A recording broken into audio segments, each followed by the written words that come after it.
여러분, 무엇이고 지속적으로 또 반복적으로 오래 하는 것은 좋은 면이 많이 있습니다. 반복하다 보면은 굉장히 효율적으로 일을 할 수가 있고, 또 그런 노하우들이 쌓여가지고 뭔가를 잘 이룰 수 있는 어떤 능력을 갖게 되는 것이죠. 한국도 요즘 그렇습니다만은 외국에 보게 되면 장사 같은 것도 몇 대는 물려가면서 하잖아요. 할아버지 때부터 아버지, 아들, 손주까지 이렇게. 그런 것은 반복하다 보니까 노하우가 쌓이는 거죠. 장맛 같은 것도 오래 잘 묵혀두면은 굉장히 맛있잖아요. 저도 이제 31년째 이렇게 같은 교회에서 사역을 하는데, 처음에는 막 힘들죠. 변화를 줄 수 없을까? 그러나 또 같은 곳에서 계속 이렇게 예배를 하고 말씀을 반복적으로 전하다 보니까 뭔가 깊어지는 것도 느껴지고요. 전에 없는 아주 진액 같은 그런 말씀들을 깨닫고 10년 다르고 20년 다르고 30년이 뭔가 다르다고 하는 그런 느낌을 받게 됩니다. 그래서 저는 좋은 것을 배우고 그걸 습득하고 계속 지속적으로 반복해서 어떤 성취를 가져오는 것을 저는 굉장히 즐기고 좋아합니다. 계속해서 반복하는 데 효과가 있으면 이제 그게 확신이 되어지고, 이 확신이 성공적인 삶의 능력이 되는 것이죠. 오늘 본문 14절은 아주 우리에게 좋은 권면하고 있죠. 14절에 그러나 너는 배우고 확신한 일에 거하라. 계속 배우고 반복을 해서 확신한 일에 거하는 그런 믿음의 삶을 살아가라고 우리에게 권면해주고 있는 것입니다. 그런데 우선 이 말씀 속에 들어가기 전에 오늘 그 앞에 그러나 너는 배우고, 그러나가 붙어 있어요. 그래서 이 말씀의 형식을 보게 되면은 13절과 14절 이렇게 해가지고 소위 영어에서 not A but B 형식으로 되어 있습니다. 그래서 먼저 not A, 이 not A에 해당되는 것이 13절이죠. 악한 사람들과 속이는 자들은 더욱 악하여져서 속이기도 하고 속기도 하나니 그러고 있습니다. 계속 오래 하는 것은 참 좋은 건데, 또 어떤 때는 이 오래 함으로 인해서 구태의연해지고 습관적이 되어지고 형식적이 되어지고, 처음에 시작했던 그런 마음과 정신이 사라져버리고 나중에는 변질되어지는 그런 경우도 있고요. 또 아예 좋지 못한 것을 계속 반복하게 되면은 아주 악한 습관이 되고 결과가 나쁘게 되는 것이죠. 오늘 여기 보게 되면 악한 사람들, 속이는 자들은 더욱 악해지고 계속 속이면서 살아간다라고 하는 것입니다. 계속 이렇게 살다 보면 어떤 현상이 벌어지냐면은, 야, 내가 이렇게 악하게 살아도 문제가 없구만. 벼락이 나한테 치는 것도 아니고 세상 그렇게 사는 거지. 또 뭔가 이렇게 속이는 사람들은 확신이 있어요. 계속 속이며 살다 보면은 아휴, 속여도 눈치채지 못하는구만. 여러분, 죄 짓는 사람이 발각될 것이라고 생각하며 하나요? 그런 어떤 확신 속에서 하게 되는 그런 경우를 보게 되는 겁니다. 그런데 문제는 뭐죠? 스스로 자신도 속고 있는 거예요. 속이는 것 같지만은 자기도 속는 삶을 살아간다라는 거예요. 이것이 이제 일반적인 세상 사람들이 살아가는 그런 모습이라는 것이죠. 이 디모데후서 3장 이 앞부분에 보게 되면 그런 내용들이 좀 나와 있는데요. 3장 1절부터 5절에 보게 되면 너는 이것을 알라. 말세에 고통하는 때가 이르러 사람들이 자기를 사랑하며 돈을 사랑하며 자랑하며 교만하며 비방하며 부모를 거역하며 감사하지 아니하며 거룩하지 아니하며 무정하며 원통함을 풀지 아니하며 모함하며 절제하지 못하며 사나우며 선한 것을 좋아하지 아니하며 배신하며 조급하며 자만하며 쾌락사랑하기를 하나님 사랑하는 것보다 더하며 경건의 모양을 있으나 경건의 능력은 부인하니 이 같은 자들에게서 내가 돌아서라. 이렇게 말하고 있습니다. 여기 2절은 이렇게 시작돼요. 사람들이 자기를 사랑하고 돈을 사랑한다. 여러분, 왜 사람들이 자기를 사랑하고 돈을 사랑하죠? 당연하죠. 잘 되고 행복해지기 위해서 그런 거죠. 거기가 행복하다. 결국 이 내용의 4절의 끝을 보게 되면 이렇게 되어 있죠. 쾌락 사랑하기를 하나님 사랑하는 것보다 더하다. 궁극적으로는 쾌락을 추구하는 거예요. 궁극적인 어떤 만족을 추구하는 거예요. 그러다가 보니까 하나님도 방해가 될 가능성이 있어요. 왜 궁극적으로 사람들이 하나님을 마음에 두기 싫어할까요? 왜 여러분들이 전도하면은 어떤 사람들은 믿어야지 그렇게 말하면서도 때가 되면 믿을 거야. 이렇게 자꾸 미루는 사람들은 뭐냐? 지금 믿으면 불편하다. 내 마음대로 내 자유롭게 즐기는 인생 속에서 하나님이 뭔가 걸리적거리고 방해가 될 거 아닌가 이렇게 생각하는 그런 사람들이 많다는 거죠. 이런 인생관으로 인생을 살다 보면은 여기 악한 열매들이 많이 나오죠. 뒤에 쭉 나오죠. 자랑하며 교만하며 비방하며 부모 거역하고 감사하지 않고 거룩하지 않고 무정하죠. 원통함 풀지 않죠. 모함하죠. 절제하지 못하죠. 사납죠. 선함과 좋아하지 않고 배신하죠. 조급하고 자만하게 된다는 것입니다. 여러분, 세상에 이런 일들이 두드러지게 나타나고 있죠. 특별히 1절에는 말세의 때라 그랬어요. 내가 이제 말세에 갈수록 우리는 뉴스에서나 우리의 삶의 주변에서 이런 일들을 굉장히 많이 보게 될 겁니다. 자, 심지어 5절은 이렇게 말합니다. 경건의 모양은 있으나 경건의 능력은 부인하니 이 같은 자들에게서 내가 돌아서라 그랬어요. 자, 설령 어떤 사람은 교만하지도 않고 사납지도 않고 무정하지도 않고 뭔가 나이스하고 나름대로 겸손하면서 경건한 모습을 가지고 살아가는데 사실은 주변 관계를 위해서 또 이 도덕적 쾌락주의라고 그러죠.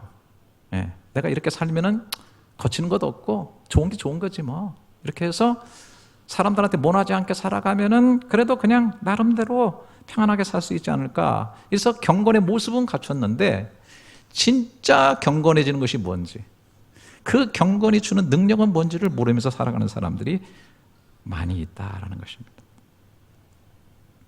제가 이쯤에서 여러분에게 질문을 던지고 싶습니다. 혹시 여러분들 중에서, 사람들 중에서 행복하기 위해서 죄를 짓는 사람이 있을까요? 좀 악하게 하면서 그것이 결국 궁극적으로 행복을 가져올 것이라고 생각하는 사람들이 있겠느냐 하는 것입니다. 여러분, 그런데 오늘 1절을 보십시오. 너는 이것을 알아라. 알아라고 도전하고 있는 것입니다. 말세에 고통하는 때가 이르러라고 말하고 있습니다. 여러분, 고통하는 때라고 얘기하고 있는 것입니다. 사람들이 자기를 사랑하고 돈을 제일로 여기고 사랑하고 쾌락을 하나님보다 더 사랑하며 추구하고, 그래서 그런 걸 위해서는 심지어 악해지기도 하고 삶을 위선으로 살고 속이는 삶을 살아서 진정으로 행복하고 잘 될 것이라고 생각하면서 확신하며 살아갑니다.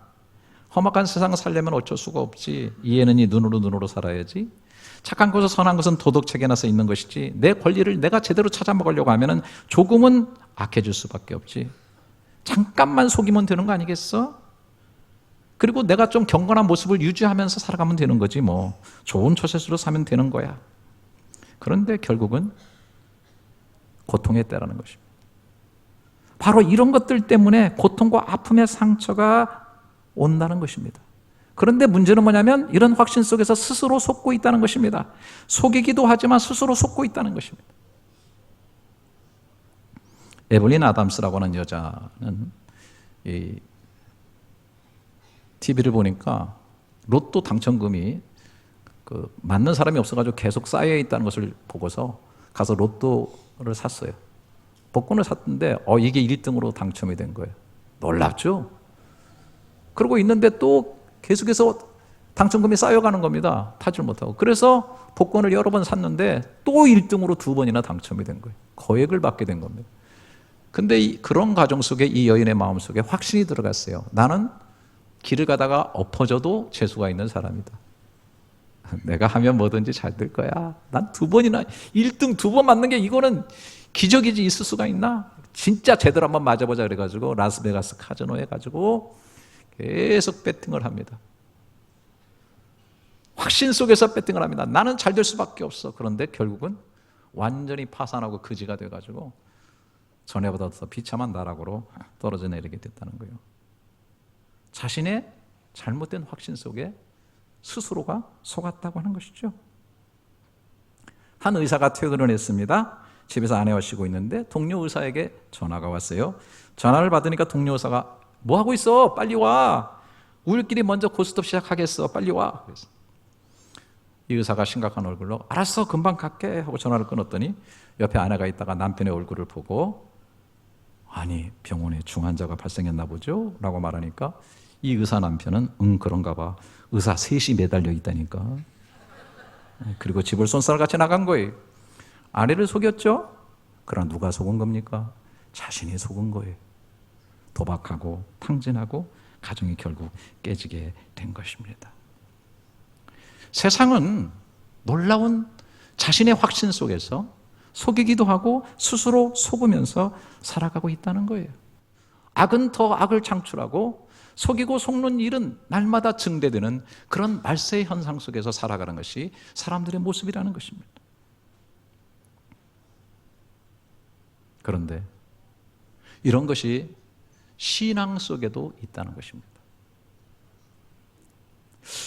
그 뒤에 가보면 디모데후서 3장 6절 7절에 이런 내용이 나옵니다. 그들 중에 남의 집에 가만히 들어가 어리석은 여자를 유인하는 자들이 있으니 그 여자는 죄를 중히 지고 여러 가지 욕심에 끌림 받아요. 항상 배우나 끝내 진리의 지식에 이를 수 없느니라. 자, 갑자기 한 여인에 대한 얘기를 하고 있네요. 이 여인의 특징은 항상 배웁니다. 항상 배우는 여인이었어요. 성경을 배우는데 목말라 합니다. 진리를 배우는데 목말라 합니다. 왜 그랬을까 생각을 해보면은 여기 한번 그 여자는 죄를 중히 지고 괜찮은 여인 같지 않아요? 자신이 죄가 많다는 내 인생을 어떻게 하면 한번 고쳐볼 수 있을까? 이 죄의 아픈 문제를 내가 어떻게 하면 해결할 수 있을까라고 하는 그런 생각을 하지 않았을까 저는 추정을 해봅니다. 자, 그러고 있는 가운데에서 여기 보니까 그들 중에 남의 집에 가만히 들어가 이 어리석은 여자를 유인한다. 이게 보면은 좀 뭐 이상한 거 아닌가 이렇게 생각할 수 있지만은 남의 집에 가만히 들어가는 사람들 있죠? 아니, 잘 믿는 집에도 들어가는 사람들 있잖아요. 그걸 우리는 말하여서 이단이라 그러죠. 많은 사람들이 진리를 아십니까? 뭐 이렇게 하면서 들어가 가지고서 어떤 진리에 목말라 있는 사람, 자신의 문제를 가지고 고민하는 사람들에게 뭔가 말씀을 가르친다고 그렇게 얘기를 합니다. 결국 그 사람들이 결국은 이 여인을 어리석게 만들고 망쳐놓고 있다라고 하는 얘기를 하고 있는데요. 자, 그러면 바울이 이런 얘기를 할 때 제가 생각할 때는 가만히 들어가는 사람들 중에 두 종류의 사람이 있을 것이라고 생각을 합니다. 그 당시에 보게 되면 하나는 바울이 그렇게 끔찍하게 싫어하고 배격하는 율법주의자들입니다. 예수를 믿는다고 합니다. 유대인들 중에 예수님으로 개종했어요. 믿었어요. 그런데 예수만 믿어서는 안 된다. 그 십자가만 가지고는 안 된다. 뭔가 부족하지 않느냐. 할례도 받아야 되고 안식일도 지켜야 되고 절기도 지키는 것이 좋고 그리고 뭔가 하나님이 기뻐하시는 율법을 지키는 선한 행위를 해야만 구원이 완성되게 되는 것이지 어떻게 그 예수 그리스도의 십자가만 받아들여 가지고 구원을 받을 수가 있고 의롭게 되어질 수가 있겠는가?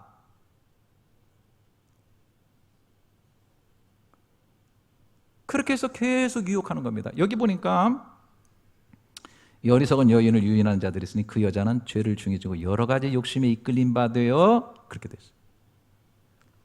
여러분, 다 욕심이 있죠. 그런데 이 욕심이 어떻게 끌려지게 되냐면 아이고 그렇지 내가 뭐 예수만 믿는다고 뭐 그 되겠어? 뭔가 좀 해야지. 뭔가 좀 해야 되지 않겠어? 뭐 보상적으로 뭔가 좀 해야 되지 않겠어? 그래 끌려갑니다. 이런 것을 노리는 게 바로 신천지입니다.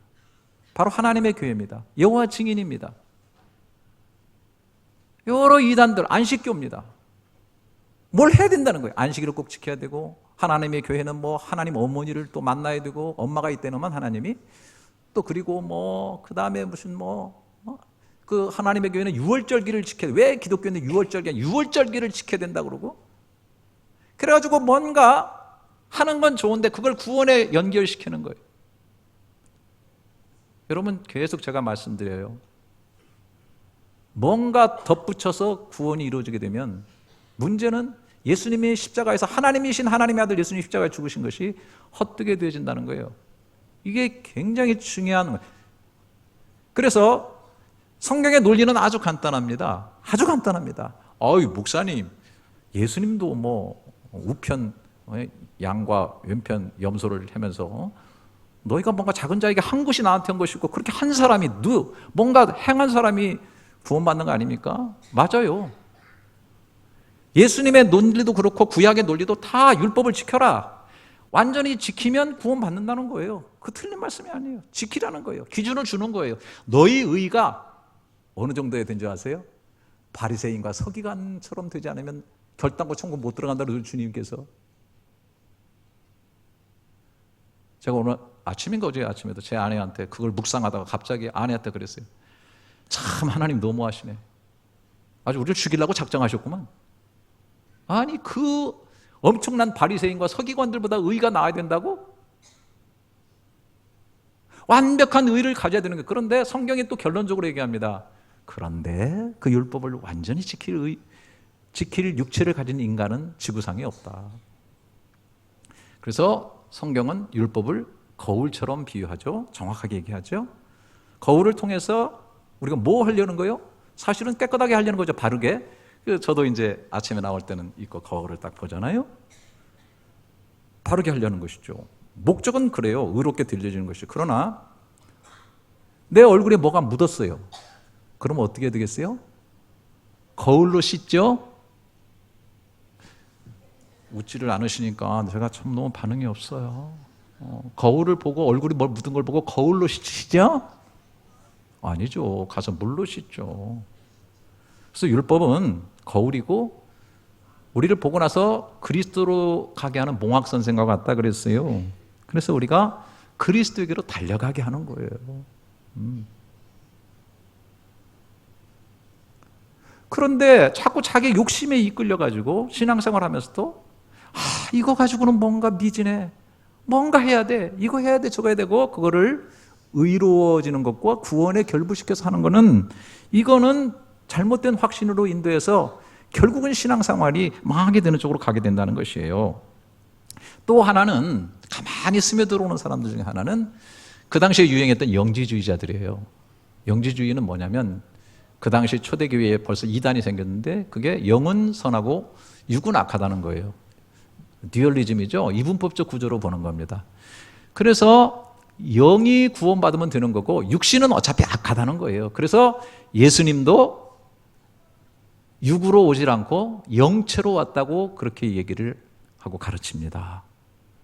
그래서 요한이 열을 많이 받아가지고 성경이 이렇게 그렇게 했죠. 예수님이 육체로 오는 걸 부인하는 자마다 적그리스도다라고 얘기를 한 거예요. 구원파 냄새가 살살 나죠? 영적으로 구원받기만 하면 구원을 너무 강조하다 보니까 우리 육신적으로 죄를 져도 무방하다. 복음은 또 그렇게 가르치질 않아요. 우리 육신으로 완벽하게 율법을 다 지켜서 구원받을 수 없기 때문에 오직 그리스도 은혜로 우리가 구원받았지만은 여러분 그걸로 통해서 의롭게 되어졌기 때문에 거룩하게 살려고 노력하라고 말씀하고 있는 거예요. 죄인은 죄 짓는 거나 당연한 거예요. 죄인이 죄 짓는 거예요. 하지만 하나님께서 우리를 그리스도로 말하면 의롭게 만들어주시고 새 작품으로 만들어주시고 너는 그와 걸맞게 이제는 거룩함을 추구하며 살아라. 혹 죄를 지으면 다시 의인이니까 오리지널 깨끗함 쪽으로 돌아오는 회개를 해서 자꾸 씻는 그런 삶을 살아라. 그리고 그렇게 은혜를 베푸셔서 구원하신 하나님의 은혜가 너무 감사해서 감사함으로 하나님이 기뻐하시는 선한 일들을 위해 살아라고 우리에게 말씀해 주고 있는 거예요. 그래서 우리가 구원받는 게 예수 믿고 나면 목표가 아닙니다. 선한 일을 하는 게 인생의 목표예요. 근데 이런 것들을 가만히 들어와 가지고서 자꾸 이 여인의 어떤 잘못된 욕심하고 편승을 해가지고 결국은 배우긴 배우는데 진리의 참된 지식에 이를 수 없게 되는 그런 과정 속에 가게 된다. 여러분들도 신앙생활 하면서 잘 생각하셔야 돼요. 신앙생활 진짜로 복음을 제대로 모르니까 잘못된 신앙생활, 지금도 잘못된 생각을 하고 계시잖아요. 또 여기 보면은 8절에 이렇게 되어 있죠. 3장 8절에 얀네와 얀브레가 모세를 대적한 것 같이 그들도 진리를 대적하니 이 사람들은 그 마음이 부패한 자요 믿음에 관해서는 버림받은 자니라. 여기 얀네와 얀브레가 있는데 여러분 이렇게 자료들을 찾아보시면은 이 사람들은 어떤 사람들이냐면은 모세가 바로에게 가가지고요 이제 출애굽을 하는데 10가지 재앙하잖아요.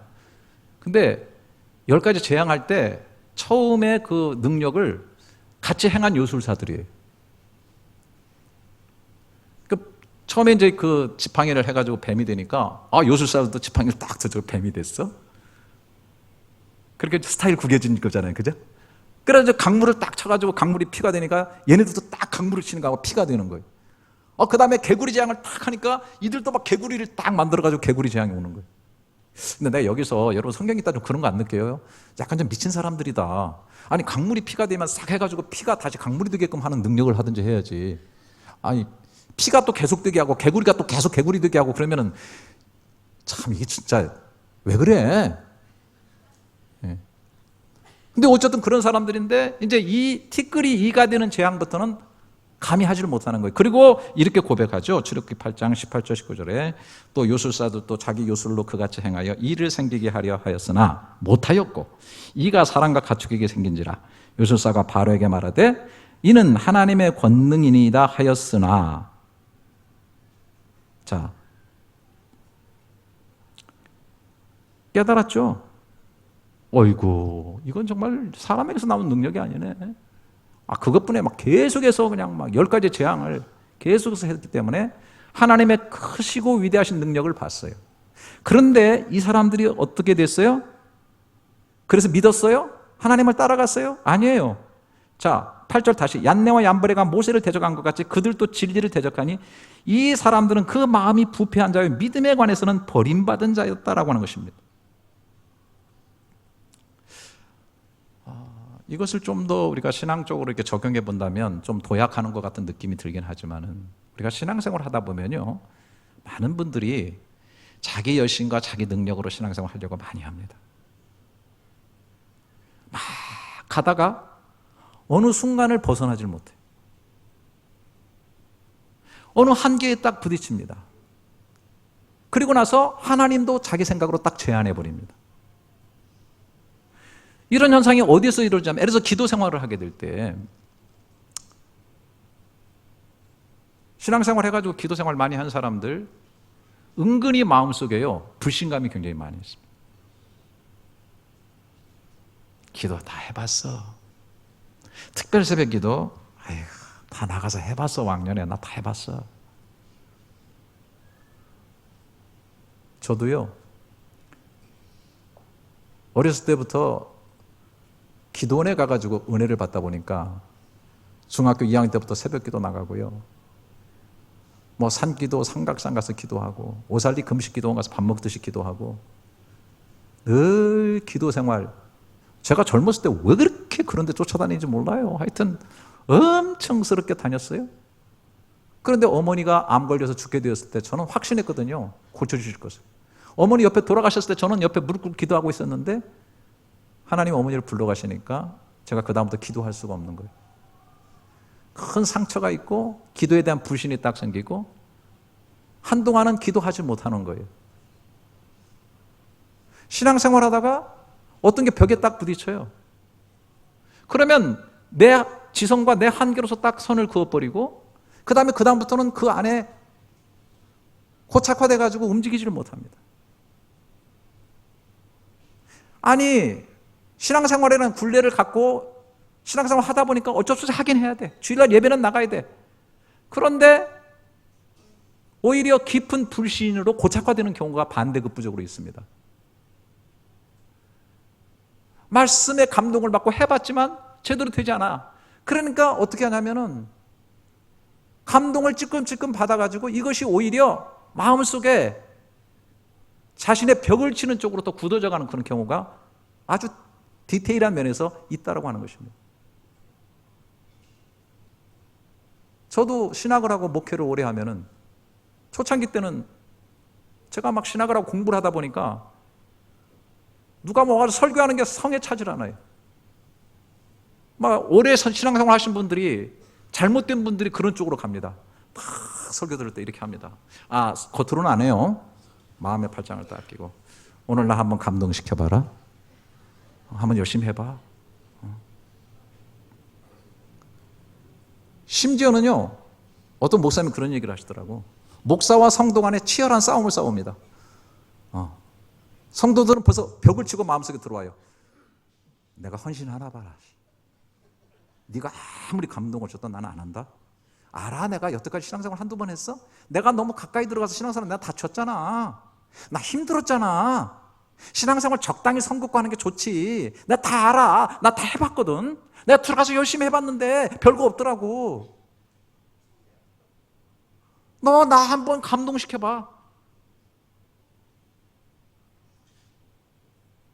여러분, 이것을 저는 성경적으로 완고하다라고 표현을 합니다.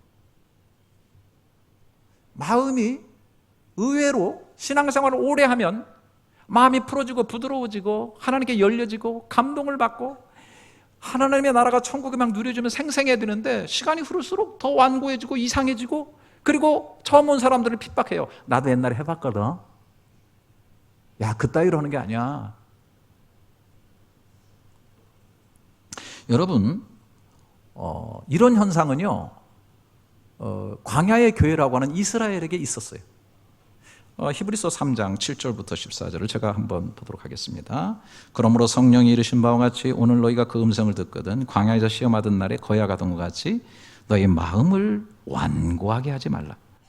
거기서 너희 열조가 나를 시험하여 증험하고 40년 동안 나의 행사를 보았죠. 그러므로 내가 이 세대에게 노아의 이기를 그들이 항상 마음이 미혹되어 내 길을 알지 못하는 듯 하였고 내가 노아여 맹세한 바 같이 그들이 내 안식에 들어오지 못하리라 하였느니라. 형제들아, 너희는 삼가 혹 너희 중에 누가 믿지 아니하는 악한 마음을 품고 살아계신 하나님께서 떨어질까 조심할 것이요 오직 오늘이라 일컫는 동안에 피차 권면하여 너희 중에 누구든지 죄의 유혹으로부터 완고하게 되지 않도록 하라. 우리가 시작할 때 확신한 것을 끝까지 견고히 잡고 있으면 그리스도와 함께 참여한 자가 되리라 라고 얘기했습니다. 이스라엘 백성이 여기 보는데 하나님 하신 큰 일을 얼마나 많이 봤어요. 그런데요, 광야를 가면서 반대적으로 그들의 마음은 점점 완고해지는 거예요. 이 아이러니컬한 현상을 보십니까? 이 말도 안 되는 현상을 보십니까? 그런데 놀랍게도 저 자신을 제가 들여다보고 제가 목회를 하면서 사람들의 마음을 들여다볼 때 이런 현상이 일어날 수 있다는 거예요. 신앙생활을 하면 할수록 불신이 오히려 완고해져요. 헌신하지 않고 자신을 내놓으려고 하는 이것을 방어하려는 방어 기제로 점점 더 완고해지는 이렇게. 왜? 이스라엘 백성이 마음에 미혹되어서 하나님의 길을 모르니까, 하나님은 하나님의 길을 갖고 이스라엘 백성을 광야에서 인도하는데 이스라엘은 계속 환경만 보고 사람만 보다 보니까 자신의 뜻대로 되지 않는다는 거죠. 그러니까 거기서 상처를 받는 거예요. 하나님의 길을 알고 하나님의 큰 뜻을 알게 되면 그 길로, 아이들이 마찬가지 아니에요? 부모의 뜻을 모르니까 결국 나중에 어디까지 갑니까? 사춘기 가면 부모가 날 미워해. 부모는 나를 버려. 나를 안 좋아해. 난 가치가 없어. 나는 가서 죽어서 충격을 줘야 돼.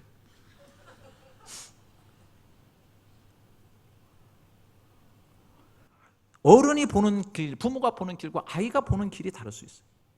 하나님은 말씀하셨어요. 난 완전해. 내 길은 너희 길보다 높아. 크거든. 너는 네가 좋다고 생각해서 하지만 너 스스로 속고 있는지 모르냐? 너 그 결과가 안 좋을 거야.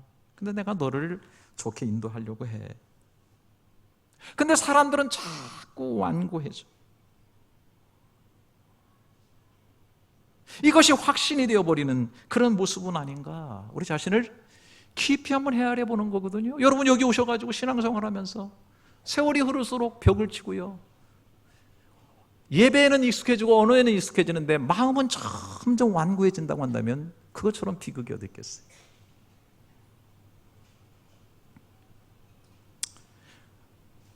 다음으로 나가기 전에 여러분 내면 깊이 한번 들여다보시기 바랍니다. 내 내면은 어떤가 꼭 들여다보시고 가시길 바랍니다. 자, 그러면 다시 본문의 말씀에 귀를 기울여서 14절부터 15절까지. 그러나 너는 배우고 확신한 일에 거하라. 그죠? 잘 배워서 너는 내가 누구에게서 배운 것을 알며 또 어려서부터 성경을 알았나니 성경은 능히 너로 하여금 그리스도 예수 안에 있는 믿음으로 말미암아 구원에 이르는 지혜가 있게 하느니라. 모든 성경은 하나님의 감동으로 된 것으로 교훈과 책망과 바르게 함과 의로 교육하기 유익하니 이는 하나님의 사람으로 온전하게 하며 모든 선한 일을 행할 능력을 갖추게 하느니라. 그래서 결국은 하나님의 말씀을 제대로 보고 제대로 배워야 돼요. 제대로. 그렇게 되면 진실로 구원에 이르는 지혜를 성경이 준다는 것입니다. 그런데 여기서 또 정확하게 단서를 다뤄놨어요. 성경은 능히 너로 하여금 그리스도 예수 안에 있는 믿음으로 말미암아 구원에 이르는 지혜가 있게 하느니라 그랬어요. 여러분 성경을 보시면 여러 가지 교훈도 받고 많이 있지만 가장 중심적으로 들어야 될 게 예수 그리스도예요. 성경 구절구절마다 예수의 생수가 터지는 역사가 있기를 바랍니다. 점점 예수로 알아가고 예수가 깊어지고, 그래서 그리스도 예수를 통해서 우리가 얻는 오직 그 구원의 지혜를 우리가 알아가면서, 그래서 확신이 있는 거죠. 그리스도 예수 안에 구원이 있다고 하는 이 확신을 가지고 살아가는 것입니다. 그런데 거기서만 그치는 것이 아니라 16절 17절에 모든 성경은 하나님의 감동으로 된 것으로, 자 크게 한번 모든 성경은 하나님의 감동으로 된 것으로, 영감됐다는 것이죠. 이 영감이라는 게 뭐예요? 성령에 의해서. 그래서 성경은 저자가 직접 와서 해설해 주는 책이에요. 고전으로 그치는 것이 아니에요. 고전의 책들은 다 저자는 다 죽었죠. 그러나 성경은 성령께서 감동하신 책이기 때문에 성령의 저자이신 살아계신 성령께서 오늘 또 오셔서 말씀해 주는, 오늘 여러분들이 만약에 진짜 이 말씀을 잘 깨닫는다면 성령님이 여러분을 도와주고 계신 거예요. 맹띵똥 혼수 상태로 계속 졸린 분, 진짜 나는 그렇단 말입니다. 내가 전하면서 나는 정말로 이게 진짜로 너무 중요해가지고 그냥 환장하게 너무 좋은데 그냥 그거를 못 알아주니까 정말 어떤 때는 가슴이 터질 것 같아요. 소리를 지르는데 소리 지르면 또 안 좋더라고, 신상에. 그래서 소리를 안 지르는 거예요 지금. 모든 성경은 하나님의 감동으로 되어서 성령으로 우리에게 어떻게 돼요? 교훈을 주죠.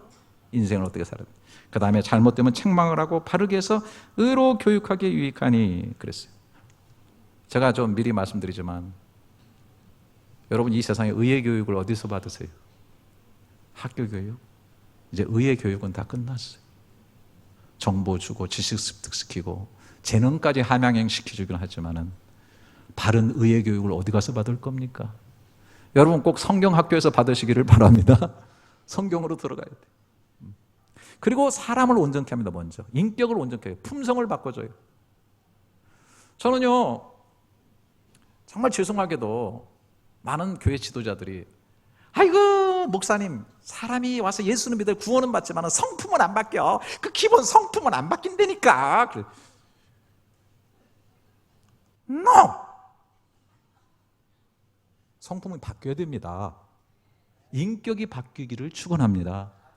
바뀌어야 돼요. 저도 바뀌었거든요. 많이 바뀌었어요. 제가 원래 이런 사람이 아니었어요.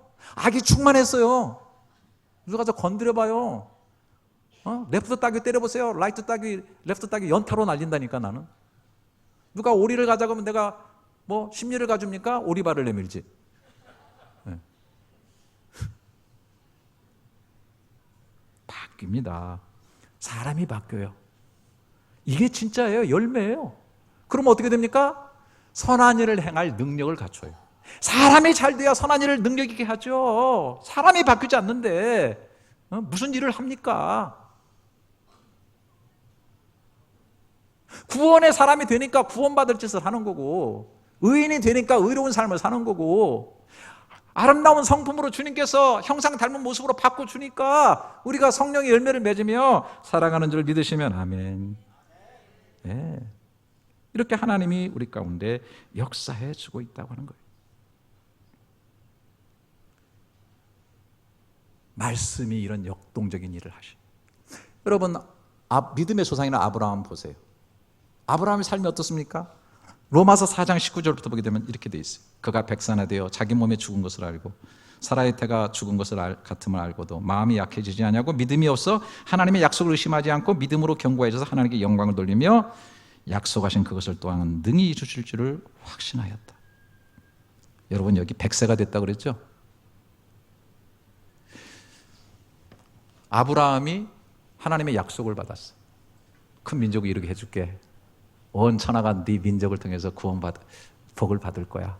하지만 자식이 뭐 하나라도 있으면 그런 말이 되죠. 근데 하나도 없었거든요. 아시죠? 그러면 보세요. 75세 이 말을 받고 지금 100세가 됐단 말이에요. 세월이 흐를수록 하나님의 약속하신 것은 점점 더 희미하고 거의 무력화될 수밖에 없는 상황 아닙니까? 왜? 75세는 혹시라도 생식 능력이 있고 10살 차이니까 부인이 65세니까 좀 가능성이 있을지 모르지만은 그러나 이제 100세가 되고 부인이 90세가 됐기 때문에 상황적으로는 점점 더 어려운 쪽으로 가는데 하나님은 때마다 일마다 나타나셔가지고 계속 반복적으로 약속을 하세요. 근데 오늘 참 너는 이 본문 읽으면서 너무 우스워요. 아브라함이 뭘 확신했다고? 말이 안 돼. 아브라함이 진짜 얼마나 의심하고 별짓 다 하고 첩으로 하가를 얻어가지고 이스마엘 낳잖아요. 그리고 아브라함의 확신은 뭔지 아세요? 아브라함의 확신, 이스마엘이나 잘 살기를 원합니다, 이거예요. 우리들의 확신 그런 게 있죠? 하나님 내비두세요. 나 잘 살고 있으니까 내비두세요. 그냥 내 삶 그냥 내가 살을게요. 이스마엘이나 잘 살기를 원합니다, 주님. 이 꼬라지가 아브라함인데 하나님은 이걸 해석해 주면서 믿음이 견고해졌다 갈수록 또 약속하신 그 성령이 이루실 줄 확신했대.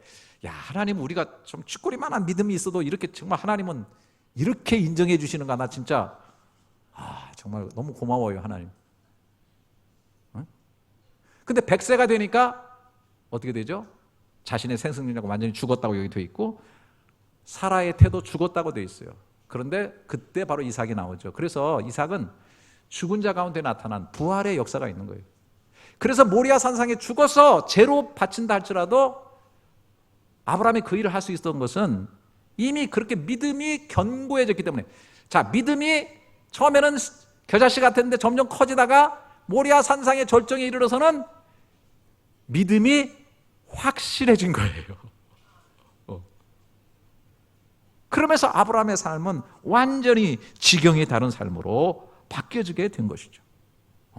근데 여러분 23절에 이렇게 되어 있어요. 그에게 의로 여기시다 기록한 것은 아브라함만 위한 것이 아니요 의로 여기심을 받는 우리도 위함이니.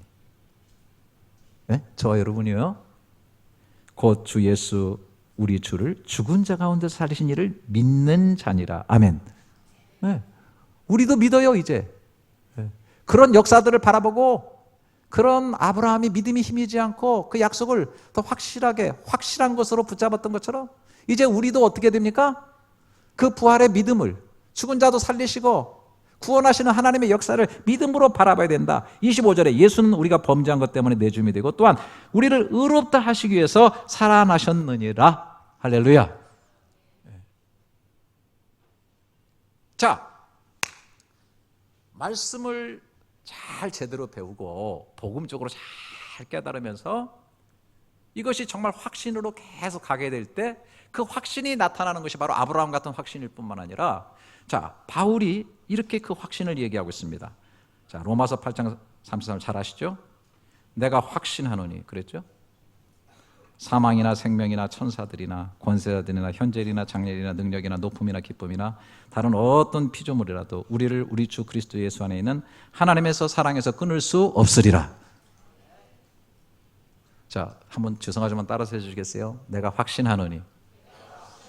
여러분 지금 확신하세요? 여러분 제1 목록이 뭐예요? 사망이에요. 사망보다 큰 건 없어요. 사망은 모든 걸 다 죽여요. 그런데 사망도 하나님과 우리 관계를 끊어놓을 수 없고 사랑을 끊을 수가 없기 때문에 이 사망이 죽임을 당하고 사망이 지는 유일한 능력은 뭐냐면 우리를 향하신 하나님의 사랑이에요. 여러분 이 확신 속에 우리가 살아갈 때 저도 제가 죽음의 강을 건널 때 유일하게 붙잡는 건 나를 향하신 하나님의 사랑이에요. 왜? 이게 죽음을 이기고 나가기 때문에 그렇습니다. 할렐루야. 큰 것이 올 때 붙잡는 게 하나님의 사랑이에요. 왜? 큰 것보다 크기 때문에. 가장 깊은 것이 올 때 주님의 사랑을 붙잡습니다. 깊은 것보다 가장 깊기 때문에. 가장 긴 것이 올 때 주님의 사랑을 붙잡습니다. 모든 긴 것보다 더 영원하게 긴 것이 하나님의 사랑이기 때문에 그런 확신 속에 살아가는, 말씀을 제대로 잘 배우고 복음 위에 바로 선 사람은 이런 확신 속에서 살아가게 되는 것입니다. 나는 열심히 이렇게 확신한다고 이 연사 힘차게 외치는데 밑에서는 너는 떠들어라, 너 혼자 확신하는구나 라고 또 생각하는 분도 계시겠죠. 그러나 나는 여러분을 축복하고 싶습니다. 그런 사람도 확신 속으로 들어와, 가만 들어오시기를 바랍니다. 할렐루야. 바울의 계속되는 확신, 디모데후서 1장 12절, 이로 말미암아 내가 이 고난을 받되 부끄러워하지 아니하면 내가 믿는 자를 내가 알고 또한 내가 의탁한 것을 그날까지 그가 능히 지키실 줄을 확신함이라. 이 말씀 속에서 잘 배워가지고 확신 있는 사람이 그 확신이 어떤 식으로 나타나냐면, 내가 고난을 받고 어려움을 당할 때에도 부끄러워하지 않고 내가 의탁하게 되면 의탁한 것을 그리스도 예수의 날에 가장 아름답게 지켜주시고 만들어주실 것이라고 하는 확신을 가지고 살아간다는 거예요. 제가 마음이 너무 힘들고 고통스러웠을 때 제가 봉투에다가요, 내가 디모데후서 1장 12절을 썼어요. 네? 내가 고난을 받되 부끄러워하지 않으면 내가 믿는 자를 내가 알고 또한 내가 의탁하면서 그날까지 그가 능히 지키실 줄을 확신함이니라. 그래놓고 염려되고 근심되는 거 생각날 때마다가 제가 페이퍼에 써가지고 거기다 집어넣고 내가 하나님한테, 하나님 나 맡긴 거예요. 이 구절 속에 내가 의탁한 것을 주님께 지켜주리라고 하셨잖아요. 저 맡깁니다. 저 이제부터 걱정 안 해요. 그러면서 걱정했죠 좀. 하지만 그냥 계속 맡기고 근데 제가 계속 하다 보니까 몇 달이 지나가지고 나중에 봉투를 딱 열어보니까, 이 앞에 넣었던 것들을 내가 왜 저걸 가지고 염려했지, 근심했지? 하나님께서 내가 의탁한 것을 가장 아름답게, 내 생각보다 더 아름답게 만들어 주셨던 일들이 너무 많더라고요. 할렐루야. 난 이 구절은 정말 효연본 구절이야. 그래서 저는요, 하나님께 맡긴다고 하는 이 사실을 너무 좋아합니다. 힘들고 어렵고 내가 풀지 못할 난제에 부딪히고 내 능력의 한계를 느끼고 절망할 때 주님, 겸허히 주의 손에 올려놓습니다. 나의 의탁한 것을 주가 지켜줄 줄 믿습니다. 그리고 우리가 하는 일은 너는 그리스도 예수 안에 있는 믿음과 사랑으로서 내게 들은 바 바른 말을 본받아 지키고 우리 안에 거하시는 성령으로 말미암아 내가 부탁한 아름다운 것들을 지켜나가는 삶을 살아가는 뿐만 아니라 마지막으로 궁극적인 이런 확신을 가지게 됩니다. 고린도후서 3장 4절 5절에 우리가 그리스도로 말미암아 하나님을 향하여 이 같은 확신이 있으니 우리가 무슨 일을 하든지 우리에게 난 것 같이 스스로 만족할 것이 아니니 우리의 만족은 오직 하나님으로부터 나느니라. 이게 바울의 확신이에요. 자, 여러분, 속고 속이는 곳에 행복이 있겠어요? 악하고 악한 곳에 평화가 있겠어요? 그곳에 진정한 행복을 놓고 말세에 고통이 있을 것이라는 사실을 성경 분명하게 얘기해 주고 있습니다. 그런데 반대로 내가 바르게 살면, 최선의 노력을 하면 행복할 것이라고 하는 확신을 가지고 계십니까? 그것도 속고 있는 겁니다. 바르게 살면 행복하고 평안할 것이라는 확신하는 거, 이게 아주 고급적으로 속고 있는 또 그것이죠. 오히려 내가 바르게 산다고 해서 영적으로 너무 그러다 보니까 영적으로 자만하고 자랑하게 되고, 나는 그렇게 사는데 저 사람은 왜 이렇게 못하냐, 정죄하고 손가락질하고 그렇게 함으로써 영적으로 잘못될 가능성이 더 많아지게 될 가능성도 있다는 것입니다.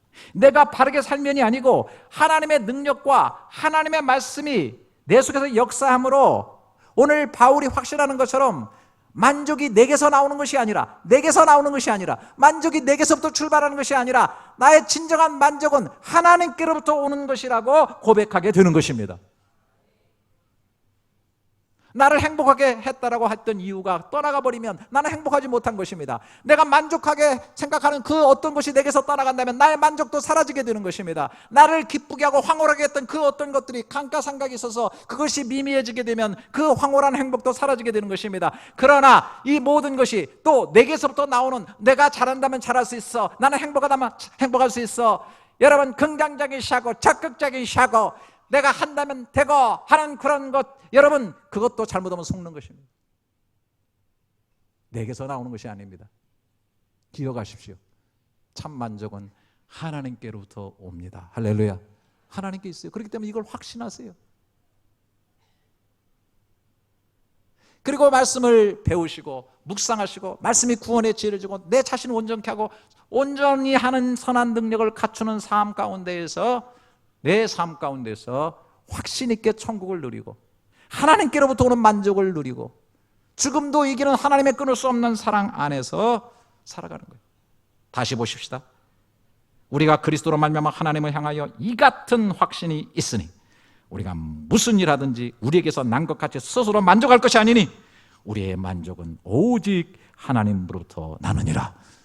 이 확신이 우리의 확신이 될 수 있기를 주님의 이름으로 축원합니다.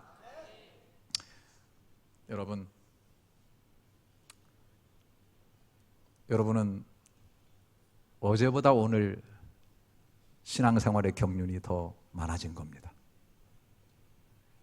작년보다는 올해 더 신앙생활을 오래 하신 겁니다. 이렇게 살다 보면 언젠가 하나님 앞에 서게 될 것이고 지금부터 신앙생활 해도 많은 시간들을 신앙생활 하시게 될 겁니다. 어디로 가시겠습니까? 어떤 확신으로 가시겠습니까? 적절히 벽치고 경건의 모습만 갖고 아직도 스스로 속이며 사시겠습니까? 아니면 절대 변치 않는 하나님의 말씀을 제대로 배우시고 복음 안에 서서 하나님 앞에 설 때까지 견고히 붙잡는 확신 속에서 진정한 하나님으로부터의 만족을 누리며 사시겠습니까? 짝퉁 신앙이 되지 마시고 진품 신앙이 될 수 있기를 바라겠습니다. 기도하겠습니다.